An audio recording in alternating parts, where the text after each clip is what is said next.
ਪਾਠ ਸਾਹਿਬਾਨਾਂ ਦੀਆਂ ਅੰਮ੍ਰਿਤ ਰਚਨਾ ਤੋਂ ਪਹਿਲਾਂ ਸਾਹਿਬਾਂ ਨੇ ਆਪਣੀ ਮੁਬਾਰਕ ਰਚਨਾ ਤੋਂ ਉਚਾਰਨ ਕੀਤੇ ਸਵਈਏ ਦਰਜ ਕੀਤੇ ਨੇ।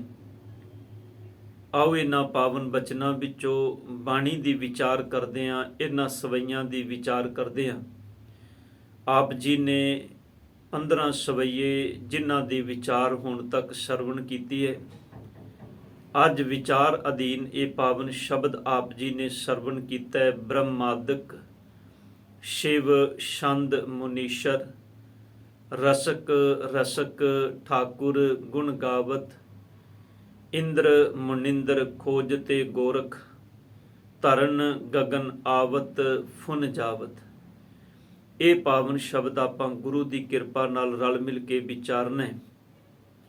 ਆਪ ਜਿਤਨੇ ਤਨ ਸਤਿਗੁਰਾਂ ਦੀ ਗੋਦ ਵਿੱਚ ਜੁੜ ਬੈਠੇ ਹੋ, ਕਰੋ ਕਿਰਪਾ ਸਤਿਗੁਰਾਂ ਦੀ ਪਾਵਨ ਬਾਣੀ ਦੀ ਵਿਚਾਰ ਆਰੰਭ ਕਰਨ ਤੋਂ ਪਹਿਲਾਂ ਗੁਰੂ ਬਖਸ਼ੀ ਫਤਿਹ ਨਾਲ ਸਾਂਝ ਪਾਓ ਜੀ। ਵਾਹਿਗੁਰੂ ਜੀ ਕਾ ਖਾਲਸਾ, ਵਾਹਿਗੁਰੂ ਜੀ ਕੀ ਫਤਿਹ।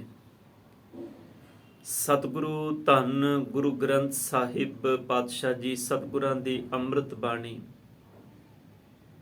ਸਾਡੇ ਸਮੁੱਚੀ ਮਨੁੱਖਤਾ ਦੇ ਲਈ ਜੀਵਨ ਜੀਣ ਦਾ ਉਹ ਇੱਕ ਮਾਰਗ ਹੈ ਜਿਸ ਰਾਹੀਂ ਸਾਨੂੰ ਆਪਣੇ ਜੀਵਨ ਦੇ ਅੰਦਰ ਕੀਤੇ ਜਾਣ ਵਾਲੇ ਕਰਮਾਂ ਦੀ ਸਮਝ ਪੈਂਦੀ ਹੈ। ਇਹਨੂੰ ਸੌਖੇ ਢੰਗ ਨਾਲ ਜੇ ਸਮਝਣਾ ਹੋਵੇ ਸਾਧ ਸੰਗਤ, ਜਿਵੇਂ ਦੁਨਿਆਵੀ ਤਲ ਤੇ ਜਿਸ ਵੇਲੇ ਬੱਚਾ ਛੋਟਾ ਹੁੰਦਾ ਹੈ ਉਹ ਆਪਣੇ ਮਾਂ-ਬਾਪ ਦੇ ਹੁਕਮ ਵਿੱਚ ਆਪਣੇ ਮਾਂ-ਬਾਪ ਦੇ ਕਹੇ ਹੋਏ ਹਰ ਕਲਮ ਨੂੰ ਹਰ ਗੱਲ ਨੂੰ ਬੜੇ ਧਿਆਨ ਨਾਲ ਸੁਣਦਾ ਤੇ ਉਹਨੂੰ ਪ੍ਰੈਕਟੀਕਲੀ ਰੂਪ ਵਿੱਚ ਕਰਦਾ ਹੈ। ਉਹਦਾ ਖਾਣਾ ਪੀਣਾ ਪਹਿਨਣਾ ਉੱਠਣਾ ਬੈਠਣਾ ਹਰ ਚੀਜ਼ ਉਹਦੇ ਮਾਂ-ਬਾਪ ਦੀਆਂ ਸਿੱਖਿਆਵਾਂ ਤੇ ਨਿਰਭਰ ਹੁੰਦੀ ਹੈ। ਤੂੰ ਪਰਿਵਾਰ ਦੇ ਵਿੱਚ ਲੋਕਾਈ ਵਿੱਚ ਲੋਕਾਂ ਵਿੱਚ ਬੈਠਣਾ ਕਿਵੇਂ ਹੈ, ਤੂੰ ਵਿਚਰਨਾ ਕਿਵੇਂ ਹੈ, ਖਾਣ ਪੀਣ ਦੀ ਲਿਆਕਤ ਮਾਂ-ਬਾਪ ਬੱਚੇ ਨੂੰ ਦੱਸਦੇ ਨੇ। ਹਰ ਚੀਜ਼ ਬੜੇ ਮੈਨਰ ਵਿੱਚ ਰਹਿਣ ਦੇ ਲਈ ਮਾਂ-ਬਾਪ ਆਪਣੇ ਬੱਚੇ ਨੂੰ ਚੰਗੀਆਂ ਸਿੱਖਿਆਵਾਂ ਦਿੰਦੇ ਨੇ। ਇਸੇ ਤਰ੍ਹਾਂ ਧੰਨ ਗੁਰੂ ਗ੍ਰੰਥ ਸਾਹਿਬ ਪਾਤਸ਼ਾਹ ਜੀ ਬਖਸ਼ਿਸ਼ ਕਰਦੇ ਨੇ। ਸਾਹਿਬ ਕਹਿੰਦੇ ਨੇ ਉਹ ਪ੍ਰਮਾਤਮਾ ਅਕਾਲ ਪੁਰਖ ਜਿਹਨੂੰ ਦਾਤਾਰ ਪਿਤਾ ਜੀ ਅੰਮ੍ਰਿਤ ਬਾਣੀ ਵਿੱਚ ਕਹਿੰਦੇ ਨੇ, ਤੂੰ ਮੇਰਾ ਪਿਤਾ, ਤੂੰ ਹੈ ਮੇਰਾ ਮਾਤਾ, ਤੂੰ ਮੇਰਾ ਬੰਦਪ, ਤੂੰ ਮੇਰਾ ਭਰਾਤਾ, ਤੂੰ ਮੇਰਾ ਰਾਖਾ ਸਭਨੀ ਥਾਈ ਤਾਂ ਪਉ ਕਿਹਾ ਕਾੜਾ ਜੀਓ। ਕਿ ਮੇਰੇ ਮਾਲਕ ਤੂੰ ਮੇਰਾ ਪਿਤਾ ਹੈ, ਤੂੰ ਮੇਰੀ ਮਾਂ ਹੈ, ਤੂੰ ਮੇਰਾ ਭਰਾ ਹੈ।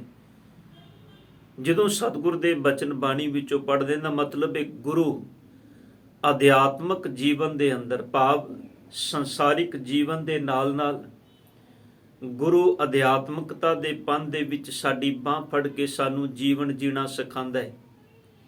ਇੱਕ ਗੱਲ ਚੇਤੇ ਰੱਖਿਓ ਸਾਧ ਸੰਗਤ, ਦੁਨਿਆਵੀ ਤਲ ਤੇ ਬੰਦਾ ਕਿੰਨਾ ਵੀ ਸਮਰੱਥ ਕਿਉਂ ਨਾ ਹੋ ਜਾਏ, ਉਹ ਚੰਗਾ ਪੜ੍ਹ ਲਿਖ ਜਾਏ, ਚੰਗੀ ਨੌਕਰੀ ਲੱਗ ਜਾਏ, ਪਰ ਜਿੰਨੀ ਦੇਰ ਤੱਕ ਉਹਦੇ ਕੋਲੋਂ ਆਤਮਿਕ ਜੀਵਨ ਨਹੀਂ, ਉਹ ਸਮਾਜ ਵਿੱਚ ਪਸ਼ੂਤਾ ਦੇ ਤਲ ਤੋਂ ਉੱਪਰ ਉੱਠ ਕੇ ਮਨੁੱਖੀ ਜੀਵਨ ਦੀ ਵਿਚਾਰਧਾਰਾ ਨੂੰ ਸਮਝ ਨਹੀਂ ਸਕੇਗਾ। ਜੇ ਉਹਨੇ ਮਨੁੱਖੀ ਜੀਵਨ ਦੀ ਵਿਚਾਰਧਾਰਾ ਨੂੰ ਸਮਝਣਾ ਹੈ, ਫਿਰ ਉਹਨੂੰ ਆਪਣੀ ਮਾਨਸਿਕਤਾ ਨੂੰ ਉੱਪਰ ਚੁੱਕਣਾ ਪਏਗਾ, ਆਪਣੀ ਮੈਂਟੈਲਿਟੀ ਨੂੰ ਉੱਪਰ ਚੁੱਕਣਾ ਪਏਗਾ। ਤੇ ਮੈਂਟੈਲਿਟੀ ਉਦੋਂ ਉੱਚੀ ਹੋਏਗੀ ਜਦੋਂ ਉਹ ਅਧਿਆਤਮ ਨਾਲ ਜੁੜੇਗਾ, ਜਦੋਂ ਉਹਨੂੰ ਸੱਚ ਤੇ ਵਾਸਤਵਿਕਤਾ ਦਾ ਗਿਆਨ ਹੋਏਗਾ।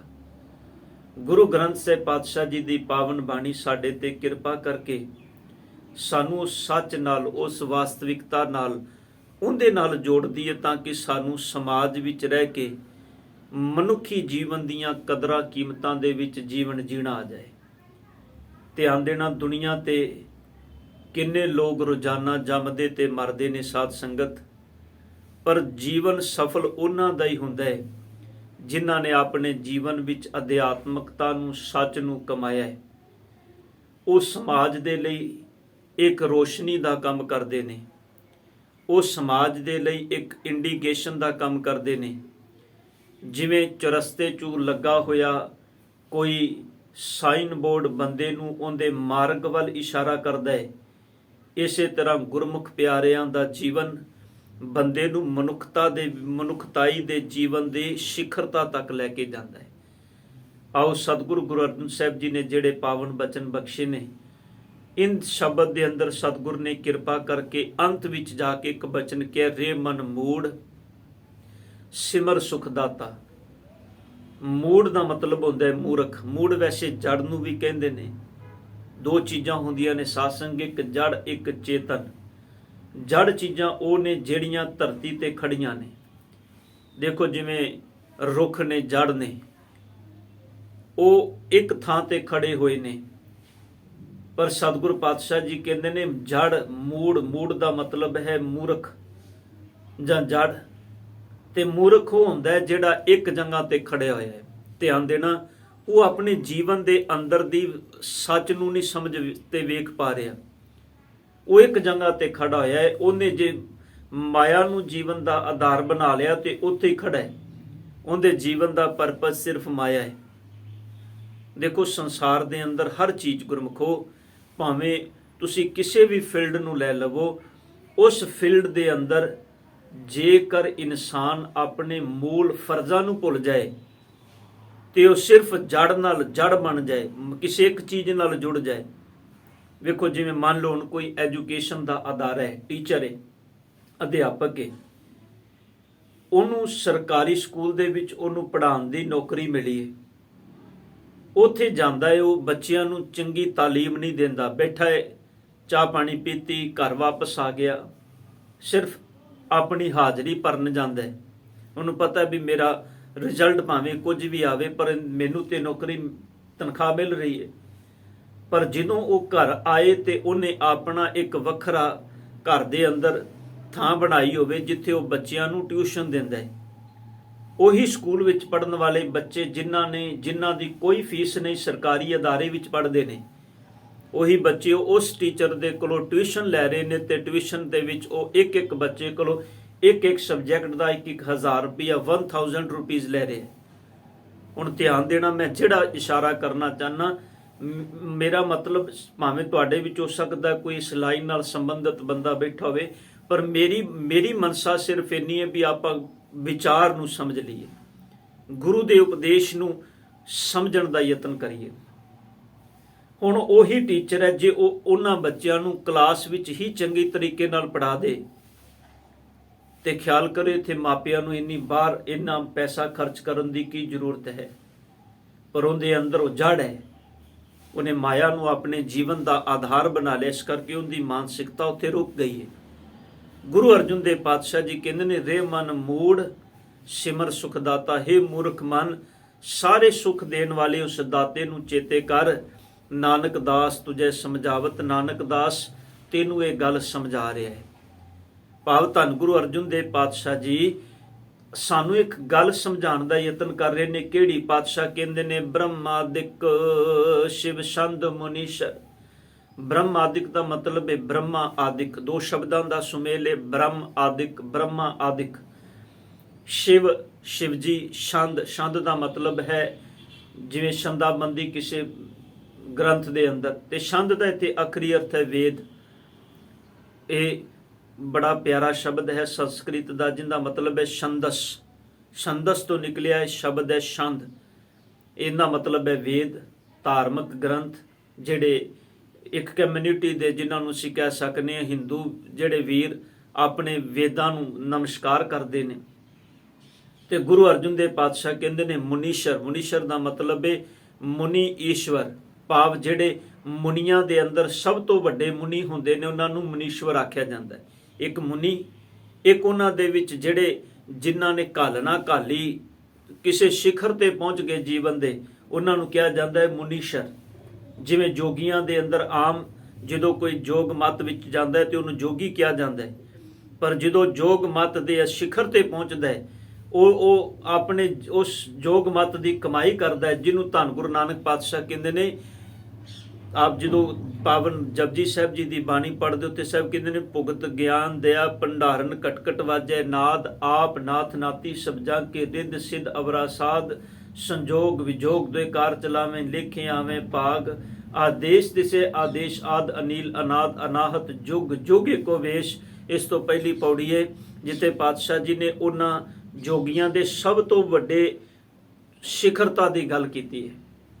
ਜਦੋਂ ਉੱਥੇ ਪਹੁੰਚ ਜਾਂਦੇ ਨੇ ਤੇ ਉਹਨਾਂ ਨੂੰ ਇੱਕ ਨਾਮ ਮਿਲਦਾ ਹੈ।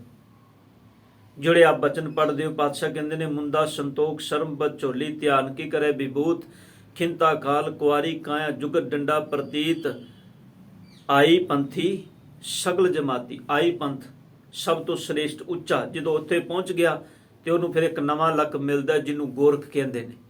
ਉਹਨੂੰ ਗੁਰੂ ਬਣ ਗਿਆ। ਉਸ ਇੱਕ ਜਿਹੜੀ ਮੰਡਲੀ, ਉਸ ਮੰਡਲੀ ਦਾ ਉਹ ਇੱਕ ਗੁਰੂ ਬਣ ਗਿਆ ਜਿਹੜਾ ਉਹਨਾਂ ਨੂੰ ਸਿੱਖਿਆ ਦਿੰਦਾ ਹੈ। ਗੁਰੂ ਅਰਜਨ ਦੇਵ ਪਾਤਸ਼ਾਹ ਕਹਿੰਦੇ ਨੇ, ਇਸੇ ਤਰ੍ਹਾਂ ਹੀ ਬ੍ਰਹਮਾ ਆਦਿਕ ਸ਼ਿਵ ਜੀ ਜੈਸੇ ਬੜੇ ਵੱਡੇ ਵੱਡੇ ਮੁਨੀ, ਉਹਨਾਂ ਦੇ ਉੱਪਰ ਉਹਨਾਂ ਨੂੰ ਸਿੱਖਿਆ ਦੇਣ ਵਾਲੇ ਮੁਨੀਸ਼ਰ ਜਿਹੜੇ ਵੇਦਾਂ ਦਾ ਰਸ ਲੈ ਲੈ ਕੇ ਪਾਠ ਕਰਦੇ ਨੇ। ਰਸਕ ਦਾ ਮਤਲਬ ਹੁੰਦਾ ਰਸ ਲੈ ਲੈ ਕੇ। ਠਾਕੁਰ ਗੁਣ ਗਾਵਤ ਆਪਣੇ ਠਾਕੁਰ ਦੇ। ਧਿਆਨ ਦੇਣਾ, ਇੱਥੇ ਸ਼ਬਦ ਹੈ ਠਾਕੁਰ, ਇਹਨੂੰ ਠਾਕਰ ਨਹੀਂ ਪੜਨਾ। ਠਾਕੁਰ ਗੁਣ ਗਾਵਤ ਆਪਣੇ ਇਸ਼ਟ ਦੇ ਪਰਮਾਤਮਾ ਦੇ ਗੁਣਾਂ ਨੂੰ ਰਸ ਲੈ ਲੈ ਕੇ ਗਾ ਰਹੇ ਨੇ। ਸਭ ਕੇਂਦਰ ਇੰਦਰ ਮੁਨਿੰਦਰ ਖੋਜ ਤੇ ਗੋਰਖ। ਇੰਦਰ ਇਹ ਪਦਵੀ ਹੈ ਵੈਸਿਕ। ਗੁਰੂ ਗ੍ਰੰਥ ਸਾਹਿਬ ਪਾਤਸ਼ਾਹ ਜੀ ਦੀ ਵਿਚਾਰਧਾਰਾ ਇਸ ਆਈਡੀਓਲੋਜੀ ਨੂੰ ਨਹੀਂ ਮੰਨਦੀ। ਮੈਂ ਪਹਿਲੋਂ ਬੇਨਤੀ ਕਰਦੇ ਹਾਂ, ਅੱਜ ਸਾਡੀ ਵੀ ਇੱਕ ਮਾਨਸਿਕਤਾ ਬਣ ਗਈ ਹੈ ਸਾਧ ਸੰਗਤ, ਜਦੋਂ ਕਿਤੇ ਅਸਾੜ ਦਾ ਮਹੀਨਾ ਤਪਸ਼ ਦੇ ਦਿਨ ਹੁੰਦੇ ਨੇ, ਕਿਤੇ ਮੀਂਹ ਨਾ ਪਵੇ ਤੇ ਅਸੀਂ ਵੀ ਕਹਿ ਦਿੰਦੇ ਹਾਂ ਵੀ ਇੰਦਰ ਦੇਵਤਾ ਨਾਰਾਜ਼ ਹੋ ਗਏ। ਪਾਤਸ਼ਾਹ ਜੀ ਕਹਿੰਦੇ ਨੇ ਨਹੀਂ। ਗੁਰਦੇਵ ਪਿਤਾ ਜੀ ਦੀ ਬਾਣੀ ਦਾ ਇੱਕ ਬੜਾ ਪਿਆਰਾ ਬਚਨ ਮੈਂ ਸਿਰਫ ਬੇਨਤੀ ਕਰਨ ਲੱਗਾ। ਪਾਤਸ਼ਾਹ ਜੀ ਕਹਿੰਦੇ ਨੇ, ਕਿਆ ਉੱਠ ਉੱਠ ਦੇਖੈਂ ਬੱਪੜੇ, ਅਸਮਾਨ ਦੇ ਵਿੱਚ ਕਾਲੀਆਂ ਘਟਾਵਾਂ ਚੜੀਆਂ, ਬੰਦਾ ਬਾਹਰ ਨਿਕਲਿਆ, ਉਹਨਾਂ ਬੱਦਲਾਂ ਵੱਲ ਵੇਖ ਕੇ ਤੇ ਹੱਥ ਜੋੜ ਕੇ ਖੜਾ ਹੋ ਗਿਆ ਵੀ ਰੱਬਾ ਮੀਂਹ ਪਾ। ਬਾਬਾ ਜੀ ਕਹਿੰਦੇ ਨੇ, ਕਿਆ ਉੱਠ ਉੱਠ ਦੇਖੈ ਬੱਪੜੇ, ਸਮੇਗੈ ਹੱਥ ਕਿਛ ਨਾਹੀਂ। ਬੰਦਿਆ ਕੀ ਉੱਠ ਉੱਠ ਕੇ ਵੇਖਦਾ, ਇਹਨਾਂ ਬੱਦਲਾਂ ਦੇ ਹੱਥ ਵਿੱਚ ਕੁਝ ਨਹੀਂ। ਤੇ ਸਤਿਗੁਰੂ ਜੀ ਫਿਰ ਕਹਿੰਦੇ ਹੱਥ ਵਿੱਚ। ਪਾਤਸ਼ਾਹ ਕਹਿੰਦੇ ਨੇ, ਮੀਂਹ ਜ਼ਰੂਰ ਇਹਨਾਂ ਬੱਦਲਾਂ ਦੇ ਵਿੱਚੋਂ ਵਰਸਣਾ ਹੈ, ਪਰ ਇਹਨਾਂ ਦੇ ਹੱਥ ਵਿੱਚ ਕੁਝ ਨਹੀਂ। ਪਾਤਸ਼ਾਹ ਕਹਿੰਦੇ ਨੇ, ਜਿਨ ਇਹ ਮੇਘ ਪਠਾਇਆ ਤਿਸ ਰਾਖੋ ਮਨ ਮਾਏ। ਜਿਨੇ ਸਾਰੀ ਰਚਨਾ ਰਚੀ ਏ, ਜਿਨੇ ਵਿਉਤਬੰਦੀ ਬਣਾਈ ਸਾਰੀ, ਦਾਤਾਰ ਪਿਤਾ ਕਹਿੰਦੇ ਨੇ ਉਹਦੇ ਚਰਨਾਂ ਵਿੱਚ ਨਮਸਕਾਰ ਕਰ, ਉਹਦੇ ਚਰਨਾਂ ਵਿੱਚ ਡੰਡੋਤ ਕਰ, ਕਿਉਂਕਿ ਵਿਉਤਬੰਦੀ ਬਣਾਉਣ ਵਾਲੇ ਦੇ ਹੱਥ ਵਿੱਚ ਸਭ ਕੁਝ ਹੈ। ਇਸੇ ਕਰਕੇ ਪਾਤਸ਼ਾਹ ਕਹਿ ਰਹੇ ਨੇ, ਇੰਦਰ ਮੁਨਿੰਦਰ ਖੋਜ ਤੇ ਗੋਰਖ। ਇੰਦਰ ਵਰਗੇ ਮੁਨੀ, ਇੰਦਰ ਆਦਿਕ ਵਰਗੇ, ਖੋਜ ਤੇ ਗੋਰਖ ਜਿਹੜੇ ਨੇ, ਸਤਿਗੁਰ ਕਹਿੰਦੇ ਨੇ ਉਹ ਜੋਗ ਮਤ ਨਾਲ ਸੰਬੰਧ ਰੱਖਣ ਵਾਲੇ, ਧਰਨ ਧਰਤੀ ਗਗਨ ਅਸਮਾਨ, ਧਰਤੀ ਦਾ ਭ੍ਰਮਣ ਕਰਦੇ ਨੇ। ਅਸਮਾਨ ਭਾਵ ਉੱਚੀਆਂ ਉੱਚੀਆਂ ਟੀਸੀਆਂ ਤੇ ਪਰਬਤਾਂ ਤੇ ਪਹਾੜਾਂ ਤੇ ਚੜ੍ਹਦੇ ਨੇ। ਆਵਤ ਫੁਨ ਜਾਵਤ, ਤੇ ਸਤਿਗੁਰ ਕਹਿੰਦੇ ਨੇ ਕਦੀ ਧਰਤੀ ਤੇ, ਕਦੀ ਪਹਾੜਾਂ ਤੇ, ਕਦੀ ਧਰਤੀ ਤੇ, ਇਸ ਤਰ੍ਹਾਂ ਆਂਦੇ ਜਾਂਦੇ ਨੇ, ਭ੍ਰਮਣ ਕਰਦੇ ਨੇ, ਭਟਕਦੇ ਨੇ। ਪਰ ਦਾਤਾਰ ਪਿਤਾ ਜੀ ਕਹਿੰਦੇ ਨੇ, ਹੇ ਪ੍ਰਮਾਤਮਾ ਜੀ, ਸਭ ਤੇਰੀ ਖੋਜ ਕਰ ਰਹੇ ਨੇ, ਪਰ ਤੇਰਾ ਅੰਤ ਨਹੀਂ ਪਾਇਆ ਜਾ ਸਕਦਾ। ਅਸਲ ਵਿੱਚ ਗੁਰੂ ਅਰਜਨ ਸਾਹਿਬ ਕਹਿੰਦੇ ਨੇ, ਖੋਜਣ ਵਾਲੇ ਬਾਹਰਮੁਖੀ ਖੋਜਦੇ ਨੇ, ਪਰ ਬਾਹਰਮੁਖੀ ਖੋਜਣ ਦੇ ਨਾਲ ਉਸ ਮਾਲਕ ਦਾ ਅੰਤ ਨਹੀਂ ਮਿਲਦਾ। ਉਹਦਾ ਅੰਤ ਉਦਨ ਮਿਲਣਾ ਜਿੱਦਨ ਬੰਦਾ ਅੰਤਰਮੁਖੀ ਹੋ ਕੇ ਉਸ ਮਾਲਕ ਦੇ ਗੁਣਾਂ ਨੂੰ ਖੋਜੇਗਾ। ਤੁਸੀਂ ਕਹੋਗੇ ਜੀ ਇਹ ਕਿਵੇਂ? ਬਾਣੀ ਦਾ ਇੱਕ ਬੜਾ ਪਿਆਰਾ ਬਚਨ ਹੈ, ਭਗਤ ਜੀ ਦਾ ਬਚਨ ਹੈ। ਭਗਤ ਜੀ ਕਹਿੰਦੇ ਨੇ, ਕਾਇਓ ਦੇਵਾ ਕਾਇਓ ਦੇਵਲ ਕਾਇਓ ਜੰਗਮ ਜਾਤੀ। ਕਹਿੰਦੇ ਨੇ ਮੈਂ ਕਾਇਆ ਨੂੰ ਦੇਵਾ ਬਣਾ ਲਿਆ, ਦੇਵਾਲਿਆ। ਕਾਇਓ ਦੇਵਾ ਕਾਇਓ ਦੇਵਲ ਕਾਇਓ ਜੰਗਮ ਜਾਤੀ। ਕਾਇਆ ਮੇਰਾ ਇਸ਼ਟ ਬਣ ਗਈ ਹੈ, ਕਾਇਆ ਹੀ ਮੇਰੇ ਦੇਵਲ ਬਣ ਗਈ ਹੈ, ਦੇਵ ਮੰਦਰ। ਕਾਇਓ ਜੰਗਮ ਜਾਤੀ ਕਾਇਓ ਧੂਪ ਦੀਪ ਨਿਬੇਦਾ, ਕਾਇਓ ਪੂਜੋ ਪਾਤੀ ਜੋ ਬ੍ਰਹਮੰਡੇ ਸੋਈ ਪਿੰਡੇ, ਜੋ ਖੋਜੈ ਸੋ ਪਾਵੇ। ਹੁਣ ਬਾਹਰੋਂ ਬੰਦੇ ਖੋਜਦੇ ਨੇ, ਮੈਂ ਆਪਣੇ ਅੰਦਰ ਨੂੰ ਖੋਜਿਆ। ਸੱਚ ਗੁਰਮੁਖੋ, ਬਾਹਰੋਂ ਖੋਜੀਏ ਪਦਾਰਥ ਮਿਲਦੇ ਨੇ, ਅੰਦਰੋਂ ਖੋਜੇਗਾ ਤੇ ਪਰਮਾਰਥ ਮਿਲੇਗਾ। ਫਰਕ ਸਿਰਫ ਇੰਨਾ ਹੈ, ਬਾਹਰੋਂ ਖੋਜੀਏ ਤੇ ਪਦਾਰਥਾਂ ਦੀ ਪ੍ਰਾਪਤੀ ਹੁੰਦੀ ਏ, ਤੇ ਸਤਿਗੁਰ ਕਹਿੰਦੇ ਨੇ ਜਦੋਂ ਅੰਤਰਮੁਖੀ ਆਪਣੇ ਅੰਦਰੋਂ ਖੋਜੇਗਾ ਉਦੋਂ ਪਰਮਾਰਥ ਦੀ ਪ੍ਰਾਪਤੀ ਹੋਏਗੀ। ਬਸ ਫਰਕ ਇੰਨਾ ਕੁ ਹੈ, ਜੋ ਬ੍ਰਹਮੰਡੇ ਸੋਈ ਪਿੰਡੇ, ਜੋ ਖੋਜੈ ਸੋ ਪਾਵੇ। ਪਾਤਸ਼ਾਹ ਕਹਿੰਦੇ ਨੇ, ਸਿੱਧ ਮਨੁੱਖ ਦੇਵ ਅਰਦਾਨਮ। ਕਿੰਨੇ ਹੀ ਸਿੱਧ ਸਾਧਨਾ ਕਰਨ ਵਾਲੇ, ਜਿਹੜੇ ਪੁੱਗੇ ਹੋਏ ਨੇ। ਇੱਕ ਸਿੱਧ ਹੁੰਦਾ ਹੈ, ਇੱਕ ਸਾਧਕ ਹੁੰਦਾ ਹੈ। ਸਾਧ ਸੰਗਤ, ਸਿੱਧ ਦਾ ਮਤਲਬ ਹੈ ਪੁੱਗਿਆ ਹੋਇਆ, ਤੇ ਸਾਧਕ ਦਾ ਮਤਲਬ ਹੈ ਜਿਹੜਾ ਜੇ ਚੱਲਿਆ। ਸਿੱਧ ਮਨੁੱਖ, ਬੜੇ ਲੋਕ, ਦੇਵਤੇ, ਦੇਵ ਅਰ ਦਾਨਵ, ਬੜੇ ਦਾਨਵ ਭਾਵ ਮਾੜੀ ਬਿਰਤੀ ਵਾਲੇ, ਦੇਵ ਭਾਵ ਚੰਗੀ ਬਿਰਤੀ ਵਾਲੇ। ਇੱਕ ਤਿਲ ਤਾਕੋ ਮਰਮ ਨਾ ਪਾਵਤ, ਇਹ ਸਤਿਗੁਰ ਜੀ ਇੱਕ ਤਿਲ ਮਾਤਰ ਵੀ ਉਹ ਤੇਰਾ ਭੇਦ ਨਹੀਂ ਜਾਣ ਸਕੇ। ਮਰਮ ਦਾ ਮਤਲਬ ਹੈ ਭੇਦ। ਭਾਵੇਂ ਸਤਿਗੁਰ ਉਹਨਾਂ ਨੇ ਖੋਜ ਬੜੀ ਕੀਤੀ ਬਾਹਰ ਮੁਖੀ, ਪਰ ਇੱਕ ਤਿਲ ਮਾਤਰ ਵੀ ਤੇਰਾ ਮਰਮ, ਤੇਰਾ ਭੇਦ ਨਹੀਂ, ਤੇਰੀ ਰਜ਼ਾ ਨਹੀਂ ਜਾਣ ਸਕੇ। ਕਿਉਂਕਿ ਤੇਰੀ ਰਜ਼ਾ, ਤੇਰਾ ਭੇਦ ਬਾਹਰ ਮੁਖੀ ਖੋਜਣ ਵਿੱਚ ਨਹੀਂ ਹੈ। ਤੇਰਾ ਭੇਦ, ਤੇਰੀ ਰਜ਼ਾ ਤੇ ਅੰਤਰਮੁਖੀ ਖੋਜਣ ਵਿੱਚ ਹੈ। ਬਾਹਰੋਂ ਨਹੀਂ ਮਿਲੇਗਾ। ਸਾਧ ਸੰਗਤ, ਮੈਂ ਪਹਿਲੋਂ ਬੇਨਤੀ ਕੀਤੀ, ਬਾਹਰੋਂ ਖੋਜਿਆ ਪਦਾਰਥ ਮਿਲਦੇ ਨੇ। ਜੰਗਲਾਂ ਵਿੱਚ ਖੋਜੋਗੇ ਜੜੀਆਂ ਬੂਟੀਆਂ ਮਿਲਣਗੀਆਂ, ਪਰਬਤਾਂ ਵਿੱਚ ਖੋਜੋਗੇ ਹੀਰੇ ਮੋਤੀ ਜਵਾਹਰ ਮਿਲਣਗੇ। ਸਤਿਗੁਰ ਕਹਿੰਦੇ ਨੇ ਧਰਤੀ ਦੇ ਥੱਲੇ ਪਾਣੀ ਵਿੱਚ ਖੋਜੋਗੇ, ਉੱਥੋਂ ਚੰਗੇ ਸਿੱਪੀਆਂ ਦੇ ਵਿੱਚੋਂ ਮੋਤੀ ਮਿਲਣਗੇ। ਪਰ ਪਾਤਸ਼ਾਹ ਕਹਿੰਦੇ ਨੇ ਰੱਬ ਨੂੰ ਖੋਜਣਾ ਤੇ ਤੈਨੂੰ ਆਪਣੇ ਅੰਦਰੋਂ ਖੋਜਣਾ ਪਏਗਾ। ਤਾਂ ਹੀ ਸਾਹਿਬ ਨੇ ਕਿਹਾ ਸੀ, ਭਾਂਡਾ ਹੱਛਾ ਸੋਏ ਜੋ ਤਿਸ ਭਾਵ ਸੀ, ਭਾਂਡਾ ਅਤ ਮਲੀਨ ਧੋਤਾ ਹੱਛਾ ਨਾ ਹੋਏ ਸੀ, ਗੁਰੂ ਦੁਆਰੇ ਹੋਏ ਸੋਝੀ ਪਾਏ ਸੀ, ਏਤ ਦੁਆਰੇ ਤੋਏ ਹੱਛਾ ਹੋਏ ਸੀ। ਦਾਤਾਰ ਪਿਤਾ ਕਹਿੰਦੇ ਨੇ, ਮੇਰੇ ਮਾਲਕ ਤਾਂ ਕੋ ਮਰਮ ਨਾ ਪਾਵਤ, ਪ੍ਰੇ ਪ੍ਰਭ ਪ੍ਰੀਤ ਪ੍ਰੇਮ ਰਸ ਭਗਤੀ। ਦੋ ਸ਼ਬਦ ਨੇ, ਸਮਝਣਾ ਇਹਨਾਂ ਨੂੰ। ਪ੍ਰੇ ਪ੍ਰਭ ਪ੍ਰੀਤ, ਪਰਮਾਤਮਾ ਦੇ ਨਾਲ। ਪ੍ਰੇ ਦਾ ਮਤਲਬ ਹੈ ਪ੍ਰਭੂ ਪਰਮਾਤਮਾ, ਪਰਮਾਤਮਾ ਦੀ ਪ੍ਰੀਤ ਭਾਵ ਪ੍ਰੀਤੀ ਭਗਤੀ, ਪ੍ਰੇਮ ਰਸ ਭਗਤੀ। ਪਰਮਾਤਮਾ ਦੇ ਪ੍ਰੇਮ ਦੇ ਵਿੱਚ ਭਿੱਜ ਕੇ ਉਹਦੀ ਬੰਦਗੀ ਕਰਨੀ। ਹਰ ਜਨ ਤਾਂ ਕੇ ਦਰਸ਼ ਸਮਾਵਤ, ਜਿਹੜੇ ਪਰਮਾਤਮਾ ਦੇ ਜਨ ਨੇ ਉਹ ਇਸ ਤਰੀਕੇ ਨਾਲ ਰੱਬ ਦੀ ਬੰਦਗੀ ਕਰਦੇ ਨੇ, ਉਹਦੇ ਪ੍ਰੇਮ ਵਿੱਚ ਭਿੱਜ ਗਏ। ਤੇ ਰੱਬ ਦੀ ਇਹ ਕੀਤੀ ਹੋਈ ਬੰਦਗੀ ਤਾਂ ਕਿ ਦਰਸ਼ ਸਮਾਵਤ, ਉਹ ਫਿਰ ਮਾਲਕ ਦੇ ਦਰਸ਼ਨਾਂ ਦੇ ਵਿੱਚ ਸਮਾ ਜਾਂਦੇ ਨੇ। ਭਾਵ ਉਸ ਮਾਲਕ ਦੇ ਦਰਸ਼ਨਾਂ ਵਿੱਚ ਲੀਨ ਹੋ ਜਾਂਦੇ ਨੇ। ਉਹਦੀ ਪ੍ਰੇਮਾ ਭਗਤੀ ਦੇ ਰਾਹੀਂ, ਉਹਦੇ ਦਿੱਤੇ ਹੋਏ ਸੁਮਾਰਗ ਤੇ ਚੱਲ ਕੇ, ਚੰਗੇ ਮਾਰਗ ਤੇ ਚੱਲ ਕੇ ਉਹਦੇ ਵਿੱਚ ਸਮਾ ਜਾਂਦੇ ਨੇ। ਪਰ ਪਾਤਸ਼ਾਹ ਜੀ ਅੰਤ ਵਿੱਚ ਜਾ ਕੇ ਫਿਰ ਬੇਨਤੀ ਕਰਦੇ ਨੇ, ਤਿਸੈ ਤਿਆਗ ਆਨ ਕੋ ਜਾਚੈ, ਜਿਹੜੇ ਉਸ ਮਾਲਕ ਦਾ ਤਿਆਗ ਕਰਕੇ ਆਨ ਕੋ ਜਾਚੈ, ਹੋਰ ਦੀ ਸੇਵਾ ਕਰਦੇ ਨੇ, ਹੋਰ ਦੇ ਚਰਨਾਂ ਵਿੱਚ ਪਟਕਦੇ ਨੇ। ਮੁਖ ਦੰਦ ਰਸਨ ਸਗਲ ਕਸ ਜਾਵਤ, ਉਹਨਾਂ ਦਾ ਮੁਖ, ਉਹਨਾਂ ਦੇ ਦੰਦ ਸਭ ਸਰੀਰ ਦੇ ਅੰਗ ਕੱਸ ਜਾਂਦੇ ਨੇ। ਪਰ ਸਤਿਗੁਰ ਕਹਿੰਦੇ ਨੇ ਉਹਨਾਂ ਨੂੰ ਮਨੋਰਥ ਨਹੀਂ ਮਿਲਦਾ, ਕਿਉਂਕਿ ਸਰੀਰ ਸਮਾਂ ਪਾ ਕੇ ਜ਼ਰ ਹੁੰਦਾ ਹੈ, ਪੁਰਾਣਾ ਹੁੰਦਾ ਹੈ। ਇਹ ਸਾਰੀਆਂ ਚੀਜ਼ਾਂ ਸਾਧ ਸੰਗਤ ਜੀ, ਤਾਂ ਹੀ ਪਾਤਸ਼ਾਹ ਜੀ ਨੇ ਬਾਣੀ ਵਿੱਚ ਆਖਿਆ, ਦਾਤਾਰ ਪਿਤਾ ਜੀ ਕਹਿੰਦੇ ਨੇ, ਵੇਖ ਬੰਦਿਆ, ਸਭ ਚੀਜ਼ਾਂ ਤੇਰਾ ਸਾਥ ਛੱਡ ਗਈਆਂ ਨੇ, ਜਿਨ੍ਹਾਂ ਦਾ ਮਾਣ ਕਰਕੇ ਤੂੰ ਕਹਿਣਾ ਸੇ ਮੇਰੀਆਂ ਨੇ। ਪਰ ਹੁਣ ਇੱਕ ਗੱਲ ਦੱਸ, ਜਦੋਂ ਸਭ ਨੇ ਆਪਣਾ ਸਾਥ ਛੱਡ ਦਿੱਤਾ, ਹੁਣ ਤੂੰ ਕੀ ਕਰੇਗਾ?